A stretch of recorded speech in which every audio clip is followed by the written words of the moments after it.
Previously on the Road to NBA 2K series. But his prayer is not answered. Let's go. 77 to 62. We just have to play our game, milk the clock a little bit, sit on it, and the NBA Finals is ours.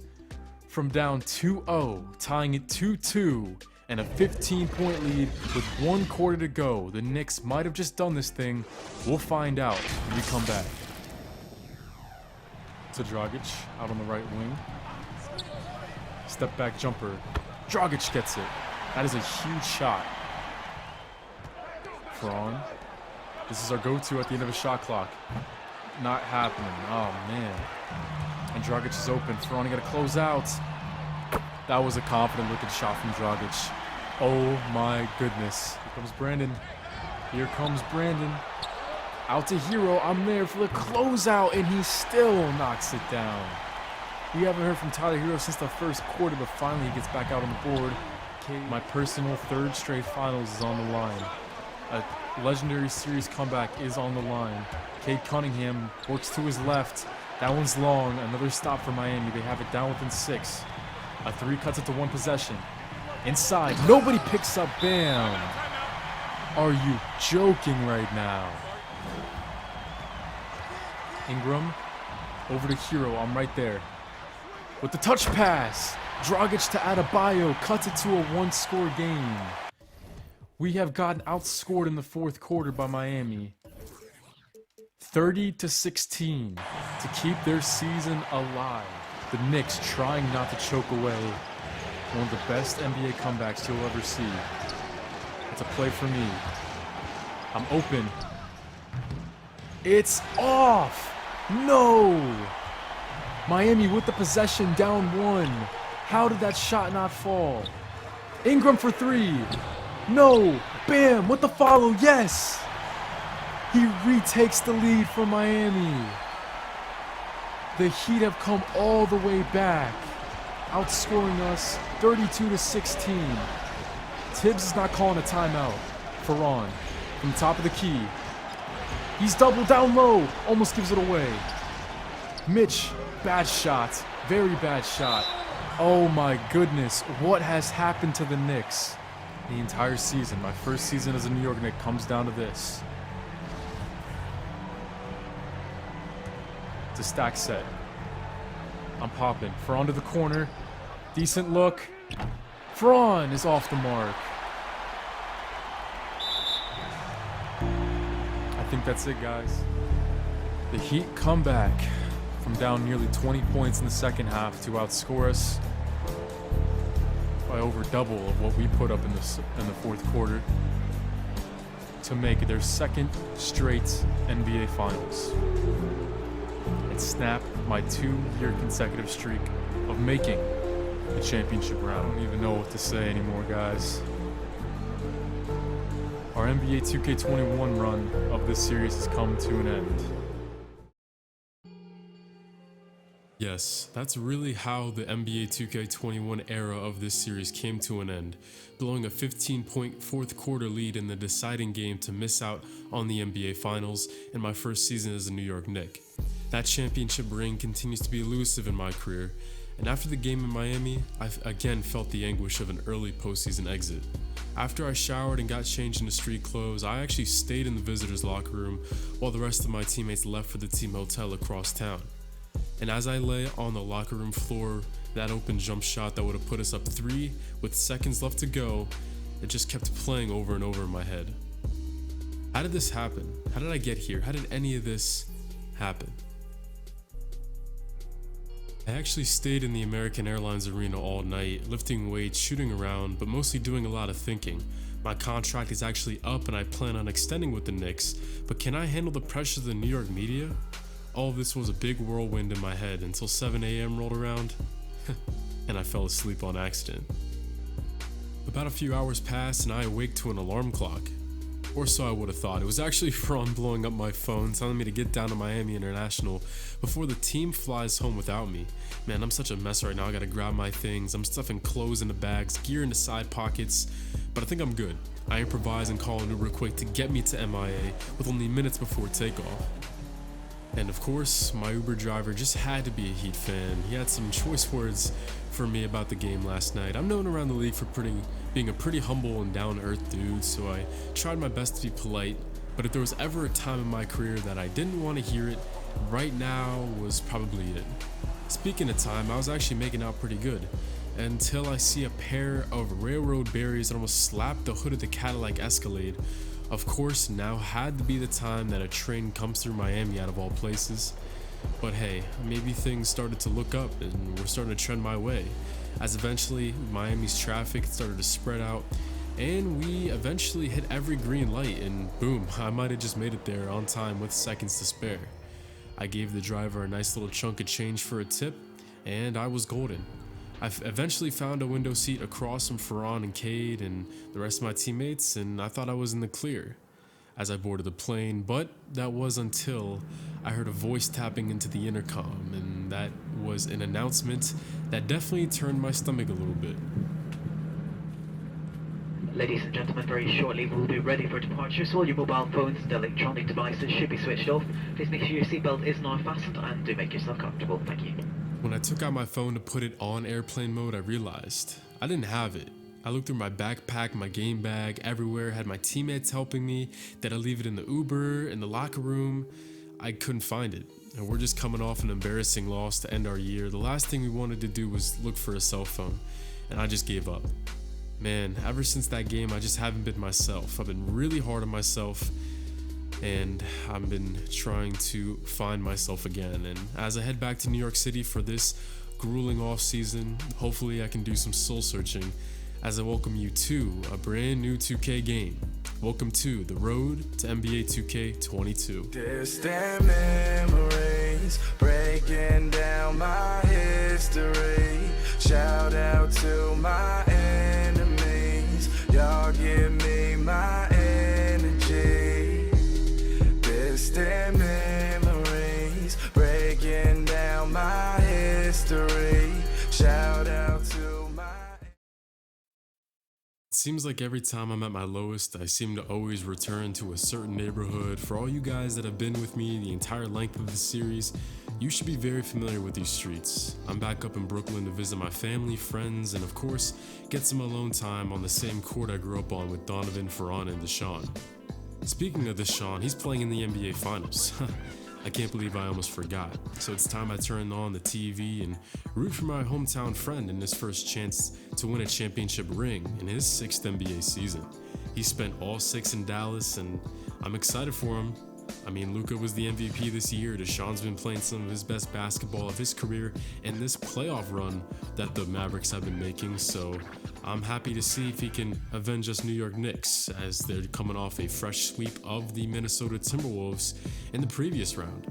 So I appreciate you guys stopping by today. This is episode number 80 of the Road to NBA Now 2K22 series.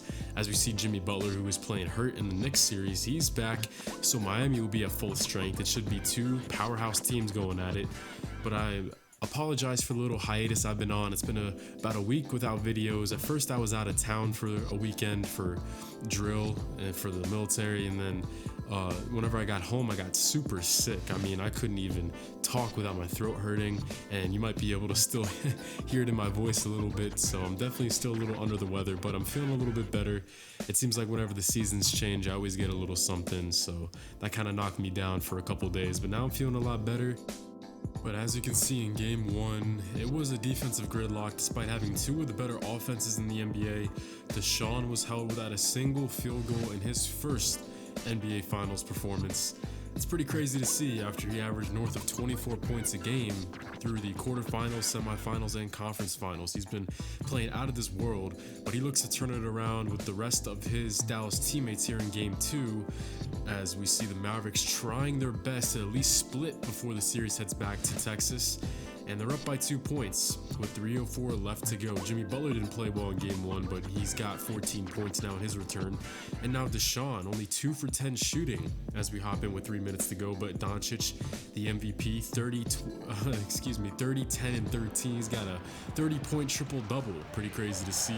He was the MVP for a reason. As we begin here, Dwight Powell picks up Norman Powell's miss as Dallas looks to extend the lead with 2:30 left to go in the game, and that one's knocked away by Avery Bradley. Here comes Miami out on the move, down low, and that one's picked off by Deshaun. He's looking to get it going. Pull up three for my hometown friend, and he got it to go.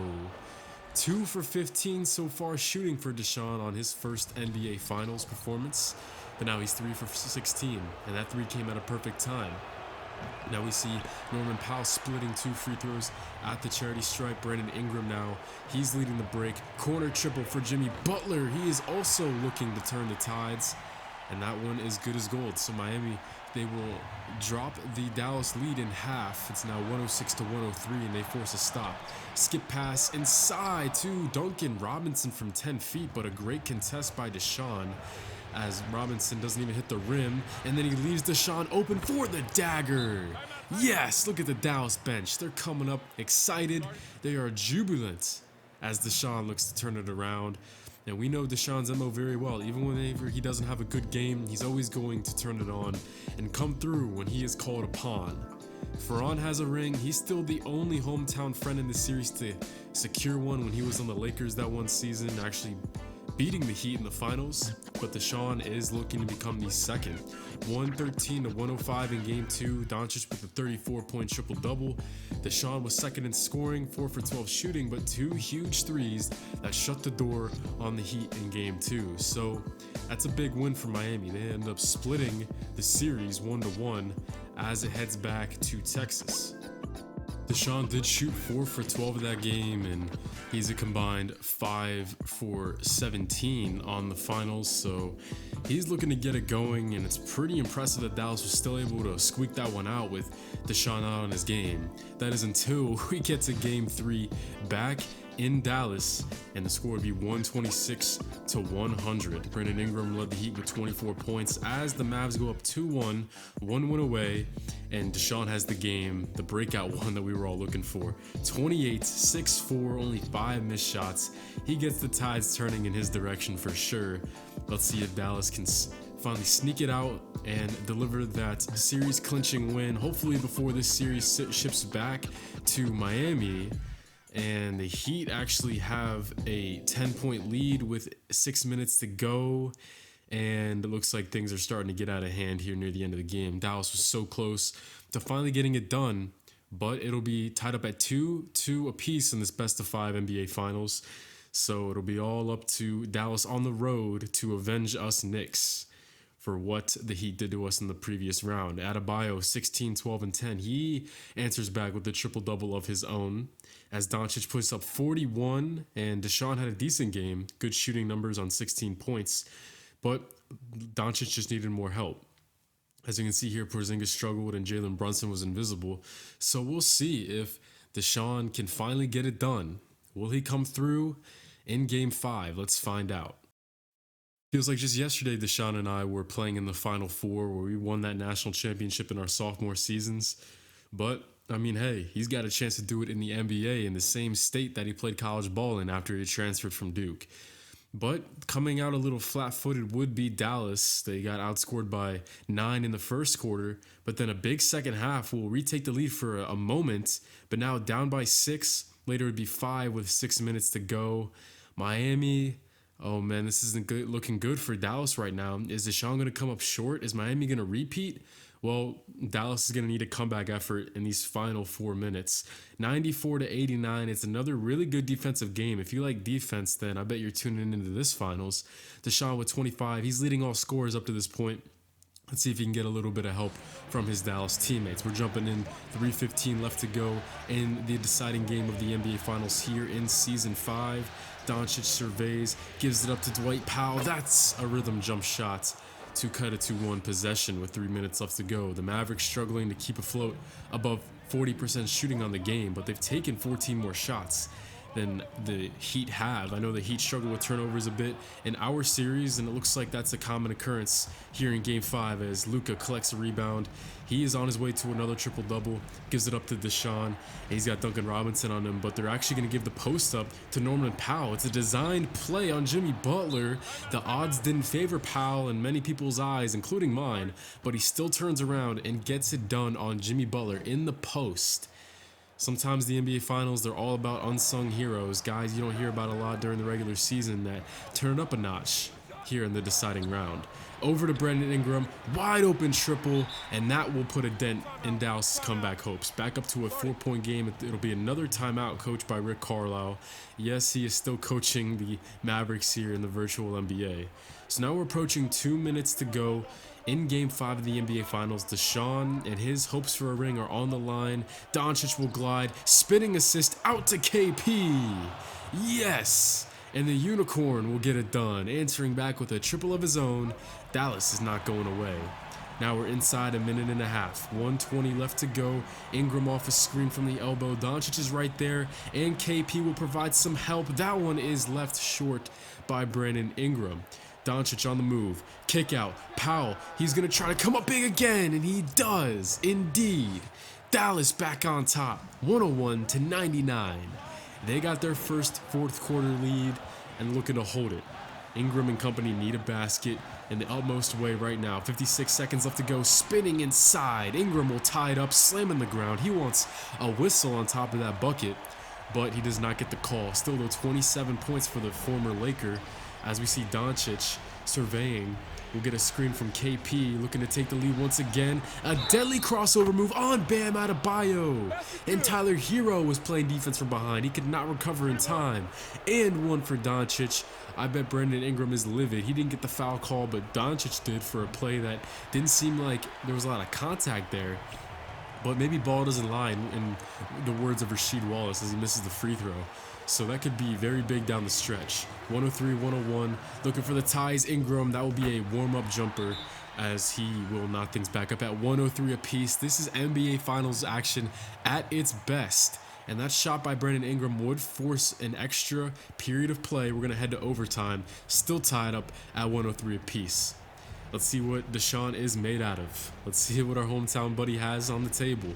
3:38 left to go. A couple of empty possessions to begin overtime until Doncic will double clutch it in for the lead, trying to make up for that missed free throw.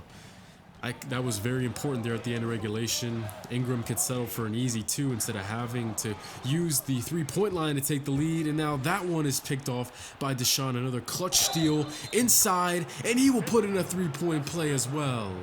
Our boy Deshaun coming through big. That drive had it all. It had body control.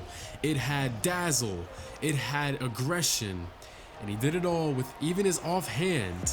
That was a lefty finish from our boy Deshaun. And he steps up for a chance at a 3-point play.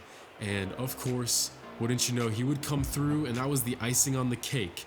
As you see the fans leaving the American Airlines Center a little bit early, 122-115, Deshaun joins Ferran as the two hometown friends to win an NBA Finals ring.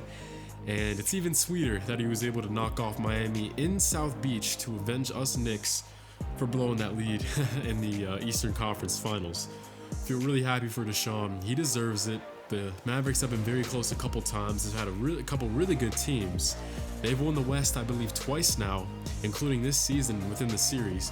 So it's great to see him finally sport that ring, and to do it in the same state that we got our college basketball trophy in. That is just an awesome story for my man Deshaun.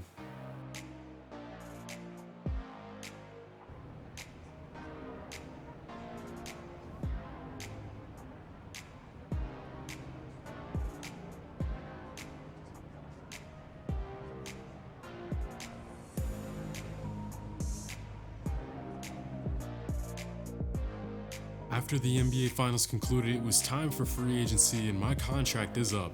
I signed a 3-year deal with New Orleans after my second-round rookie deal and spent the last season on that contract in New York. I plan on extending, albeit I have garnered a lot of interest from other teams, and at the end of the episode, I'll let you know my decision. But this Knicks team is just starting to get off the ground, so I want to be here for it. Ferran is also hitting the market too, but he plans on staying as well. And Donovan is in the middle of deciding on a player option with Portland, but with the way the Blazers have fell from grace and the constant playoff underachieving from Damian Lillard, I wouldn't be surprised if both those guys find new homes for season 6. Deshaun is the only big name free agent that's made a decision so far. He's re-upped for 4 years in Dallas, immediately following that championship ring, and I can't say that I blame him. But now we're finally going to get into the finding myself portion of this offseason, if you will. As you can see, one of the first things I did when I got home was I bought myself some new wheels. I ended up selling that Ferrari I bought after my first big contract in New Orleans. Going forward, I wanted something a little bit more subtle, a little bit more classy, so I purchased this Mercedes AMG, wrapped it black, put some black rims on it. Simple but effective, I love this look. But instead of staying perched up in Brooklyn, I decided to plan a trip overseas with Ferran to get some time away. Ferran is the first Pakistan-born player in the NBA, and he's always loved to travel, and that's why he played college ball out in Arizona and why he's moved teams a few times. So we decided to take a little vacation out to Pakistan so Ferran can see his extended family and we can take some time off. Donovan ended up joining us on our trip across the globe, while Deshaun stayed in Dallas for the championship celebration. Can't say I blame him, that's a once-in-a-lifetime opportunity. I still didn't purchase a new phone yet, but I kind of plan to keep it that way. I think traveling with no phone is a great way to keep my mind off of the loss and what everyone's saying about it. With NBA free agency kicking off soon, I'll have to look to Donovan for free agency decisions, including Julius Randle and Mitchell Robinson. They're hitting the market as well, so that's 4 out of the Knicks' top 5 scorers from a season ago becoming free agents. It should be a very interesting offseason. I just hope Donovan doesn't prank me too much about it and give me false information, because Ferran didn't take his phone either, as he wants to spend some time with the fam. But Donnie is a big jokester, so hopefully he doesn't feed me too much false information. As we've made it, it's time to board another flight. We've done this all season long, and it's time to do it again, except this time for a little bit longer, as we've reached JFK Airport out here in Brooklyn, and we're ready to take off. I think I'm really excited. I always like to do new things and get out of my comfort zone a little bit, and I'm really happy Ferran asked me to come along with him and with Donnie, as all three of us continue to think about our free agency decisions as we travel overseas. Finally getting off the plane in Pakistan, and I'll tell you what, it was a great decision to come here. Finally a way to get away from the pressures of the New York media. And even though I wasn't open about it, sometimes the pressure to compete in my first season in New York and the constant grief I get from Pelicans fans for that abrupt ending in New Orleans, it's definitely been taking a toll on my mental, so it's nice to have a little vacation. Meanwhile, free agency is starting to get hot as Donovan pulls out his phone. He's the only one who brought one, and he starts to update us on free agency. We have DeMar DeRozan to kick us off. He'll be inking with Chicago on a 3-year deal, and remember that the Bulls have James Harden in this series, so perhaps they'll become a contending team as they missed the playoffs with Harden last year.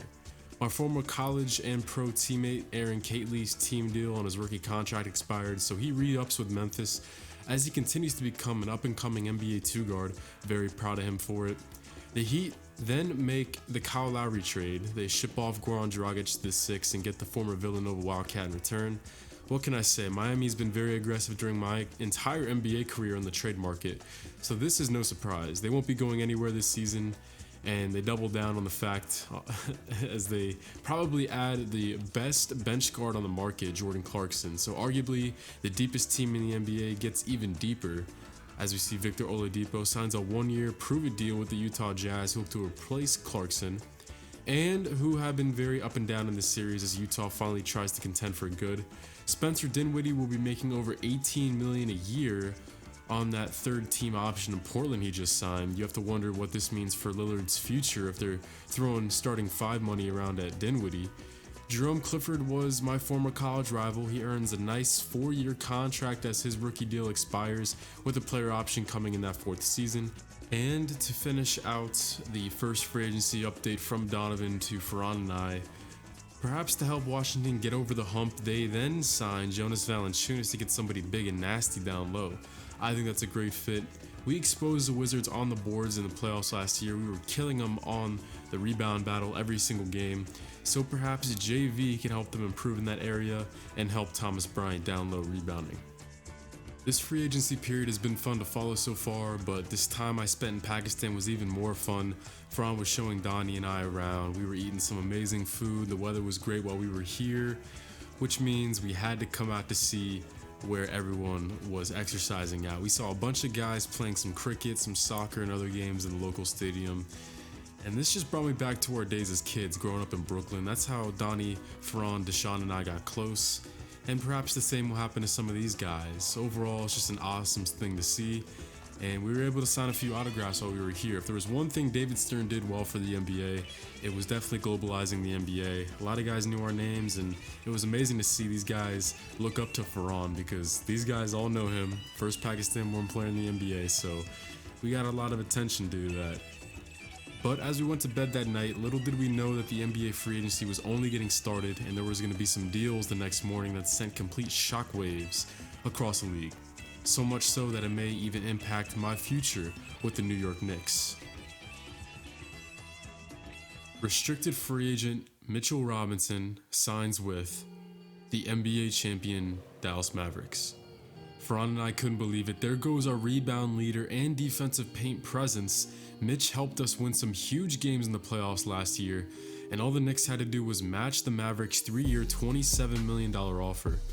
Well, I'll tell you what, I really hope this means we'll at least be using our money elsewhere, or how about we extend Julius Randle?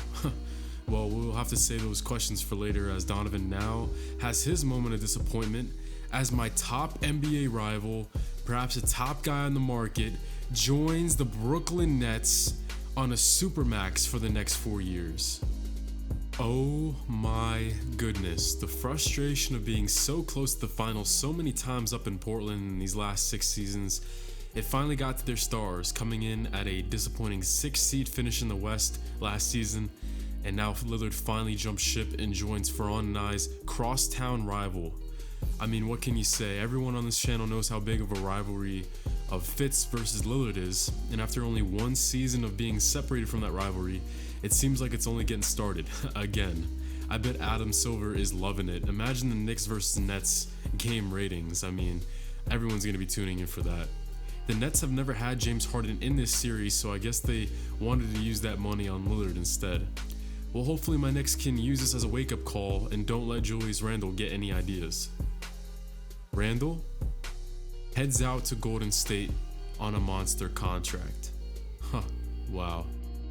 Even though I am disappointed about this, I don't blame New York for not contending in these negotiations. It was a 5-year, $136 million deal as Randle links up with the Splash Bros, and the Knicks now don't have a starting front court.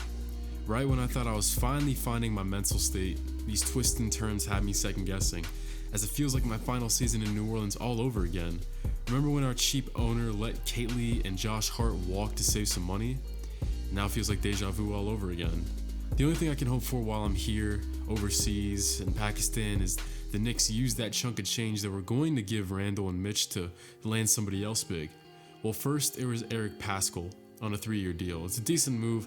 Paschall is a really solid system player, can score from all 3 levels, and add some offense to a bench that desperately needed some last season. Then a familiar face comes to town, Jahlil Okafor on a 1-year deal. Obviously, I'm happy to see my roommate from my rookie year back on a team of mine, but this isn't the pinnacle of our pickups this offseason, I hope. But as free agency wind down, I kept asking Donovan near the end of our Pakistan trip if there was any more moves to be made, but unfortunately it doesn't seem like the Knicks want to spend the money that it takes to win. This has been such a nightmare, man. It's going to be just me and Farhan out there next season with Kate Cunningham and not a lot of other pieces to show for it. Well, we return on our flight home to meet up in Manhattan with our GM to finally decide if I want to stay in New York or if I want to test my value on the market. And I gotta say, after the lack of assertiveness on retaining our players, I might be thinking about leaving my hometown before this ship even gets started. Well, I warned you. I told you Donovan was a prankster. Donovan Gray comes to New York to fill the void of Julius Randle and Mitchell Robinson. A 3-year deal. Would be making north of $28 million in that team option in his age 29 season. And I figured this was coming. Donovan had been really quiet the last couple of days of the trip on free agency, and it was funny. It was right when we got off the plane, Donovan decided to flip his phone our direction and be like, hey guys, I told you it wasn't all over. So boom, we land Donovan Gray to bring a big 3 from our hometown to New York, and I am ecstatic. I figured the Knicks were going to spend some money after letting Randall and letting Mitch go, and Donovan was so funny about it. All of a sudden we got home and he was just like, oh yeah, I signed with New York. I was done with Portland. So yeah, that was something I didn't expect, but I had a feeling something was going to happen with Donovan being so quiet. Wow, man, this free agency period has been nothing short of extraordinary, and we add Donovan Gray, 2-time DPOY winner, to our front court. And I gotta say, when I sat down in Manhattan with our GM, I definitely rethought my decision a little bit, but they're trying to keep me and Ferran happy bringing in Donovan, and this is gonna be the season, hopefully, that we get over the hump in my career. But I only had one more thing I wanted from the Knicks GM if he was gonna sign me for an extension. I wanted one player for them to go out and get, a guy who's had a checkered past, but who's been floating around in the G League these last couple seasons as he tries to revitalize his NBA dream. Number 3, standing at 6'1" out of the University of Texas. How about Mitchell Drew comes back for this season of Road to NBA 2K22? I've gotten a lot of questions asking me what happened to Mitch. Well, hey, he went over, he got his degree from Texas. He started journalism for a couple years, bounced back into the G League trying to work his way up, spent 2 years in the NBA's development league, and now he could have a shot if he makes the team. He'll probably be on the Knicks G League team for a little while in this season, but we signed him and he's going to be on a 2-way deal on the beginning of this season, and hopefully he makes the team. I'd love to have Mitch become a part of this rotation as we take a look at that rotation right now. Yes, I did in fact end up re-signing with the Knicks on a 2-year deal. I was making about $10 million a year with that Pelicans 3-year deal a couple seasons ago, and now it's been up to 15 and 17 mil. And I also got the no trade clause as well. So I want it to be known when I say I want to stay in New York after they've treated me a lot better than the Pelicans did near the end of that tenure. And Ferran, he's making over 20 mil a year over 3 years with a player option in a 4th year for his age 30 season. I wanted to take a little bit of a pay cut so he gets his bag. If you guys know anything about me, I have no problem taking a pay cut.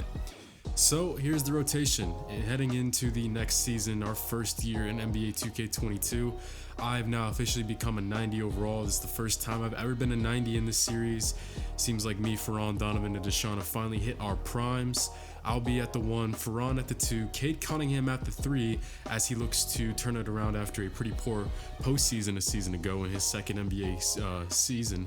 Donovan moves to the 4, Obi Toppin at the 5 to create one of the most dynamic front courts in the NBA today. Emmanuel Quickley, our 6th man. Hopefully he can turn it around. He didn't have a great season last year before the playoffs. We still have Boban Marjanovic to be our backup center. Eric Paschall, our backup power forward. He'll also play some 3 as well. And Jahlil Okafor will split time with those 2 guys at both front court spots. Moving now to the 10th spot, we have one of our 3 rookies, Quentin Grimes. Great to see him here. Reggie Bullock, we still have him as well. Kevin Knox, 2 guys who can shoot a little bit but may not see the floor all that much. We got Deuce McBride. Mitchell Drew, hopefully he's making the team. I'm pulling for him, and I did a little favor for him. I'm glad that he's here. And Jericho Sims, that athletic freak big man from Texas. Overall, I gotta admit that this isn't, we aren't the lovable underdogs anymore. We are a title contender, and I have to finally deliver. I'll admit, on New Orleans, we were an up-and-coming team, a lot of youth. We weren't expected to make the finals 2 straight years, but we did. And on the Knicks, we started out the season 10-17 last year. There wasn't a lot of hope for us being all that good. But now this season, with the acquisition of Donovan, we aren't the underdogs anymore. We have to perform no matter who the Nets brought in. They brought in Damian Lillard. Who cares? There's no more excuses. We have to finally get this thing done. And the excitement's back in New York. You guys know how big basketball is in New York. My dad used to tell me it when I was younger. When the Knicks are good, it's bigger than the Yankees. It's bigger than Broadway. It's bigger than anything that this city has to offer. And I hope to see you in the next episode of The Road to NBA 2K22, where we will be tipping off Season 6 against the Boston Celtics. I'm super excited. I hope to see you there, and it should be a very exciting season having Donovan now joining the New York Knicks. 3 hometown friends. We're doing it, just like the old days. Deshaun stays down in Dallas. I can't blame him. Championship ring to his name now as he tries to repeat with the MVP Luka. So it should be a very entertaining season. We got Lillard coming to New York, Donovan coming to New York, and Deshaun trying to repeat. Season 6 will be the next episode in this series. Stay tuned for that and a lot more on this channel. I appreciate you guys' patience, and I'll see you very soon. Peace, guys.